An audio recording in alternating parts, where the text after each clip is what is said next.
Everybody. I am at Brook Street Beach in Marshfield, my hometown beach, and I'm so excited to share with you some of the wonderful surprises that you find when you go for a walk on the beach. This is the first in a three-part series. Today we're at Brook Street. Tomorrow we're going to Assault Marsh in Sandwich, Massachusetts, where I grew up, and we're going to end our ocean adventure in Dartmouth, Mass at Horseneck Beach.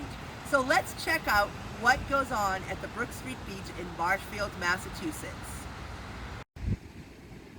On Brook Street Beach, you can see there's a lot of rocks, and sometimes we come down here and there's sand that covers it. You can see right now it's low tide, and you can see there's a lot of waves. And I don't know if you noticed in the picture, but there is a seawall. When the tide comes in, when it's high, the tide goes all the way up almost to the top of the seawall.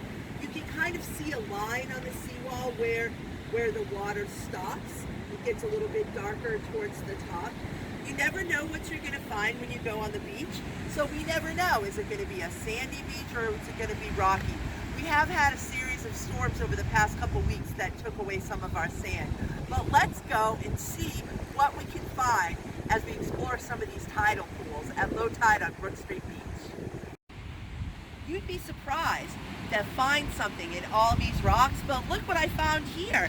It looks like a moon snail.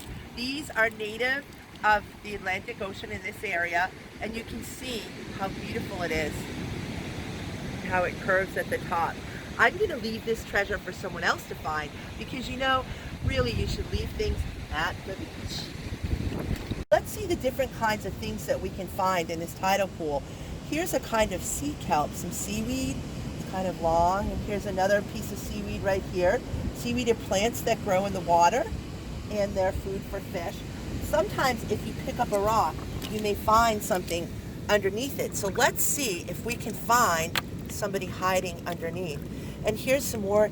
There's all different kinds of seaweed that we can talk about later in terms of their names. But right now we're looking to see if we can find any creatures. I don't see any today. We may have to go to another spot. But sometimes you might find crabs hiding under a rock. This area right here, you can see the water is kind of getting really muddy. There's some clay in this water, and I'm going to dig some out. If you look, this is clay. And if we dried it up, we could make it into clay that you could make a clay pot from. This is heavily embedded with seaweed and different kinds of ocean plants. But I don't think we're going to see any crabs here today. Let's move along. You can see there's barnacles on the rocks. Barnacles are another kind of sea creature that inhabit this area, and they are very, very, very, very hurt your feet when you step on them. That's why it's important when you are walking on the rocks in the water to wear some type of water shoes so that your feet will be safe. So as you can see on those rocks, there's some periwinkles, and under here I found a piece of a clam shell. Now this clam probably was dug up by a seagull, and what the seagulls do is they take the clams and they drop them on the rocks and they open them up and they get out the clam. So that if you see seagulls flying with something in their mouth, they usually have their breakfast. Let's look out here where there's some seaweed, and maybe we can find some sea creatures. You can see a lot of these rocks are draped in seaweed, and this particular seaweed is called rockweed. It's always been my favorite when I was a little girl because this is what we would do. You see how there's little bubbles? Well, if you pop them, they make a popping sound.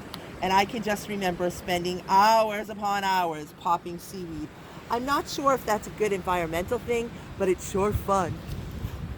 And as you can see, there's an abundance of it. In this rockweed, I found a periwinkle. And this periwinkle, actually, you can see, is inhabited by a sea creature. And you can see it's kind of coming out. It's probably looking at the air saying, help me, I'm going to put it back on the seaweed where it's safe. Again, it's always important. It's nice to observe sea creatures, but please do put them back before you leave the beach. Let's see if we can find some crabs. We're not having very good luck today, but maybe if we go a little bit further, we can find something. I don't see any live crabs, but oh, I found evidence of a crab. Here's a crab shell. You can see the way it looks on the inside. This is the shell. He must have shed his shell to find a bigger one because it's little. And you can't really see, but I see some little brine shrimp swimming around. I just saw one. I did just see one. They're those teeny tiny creatures, but he disappeared. Oh, you might see them swimming in the water. They're very, very small. We call them brine shrimp, but there's probably another proper name. And if you look at this, I don't know if you can zoom in on that. There, you can see that snail, his little feet are out, kind of holding onto the rock. And oh, look, is he alive? There is a baby crab.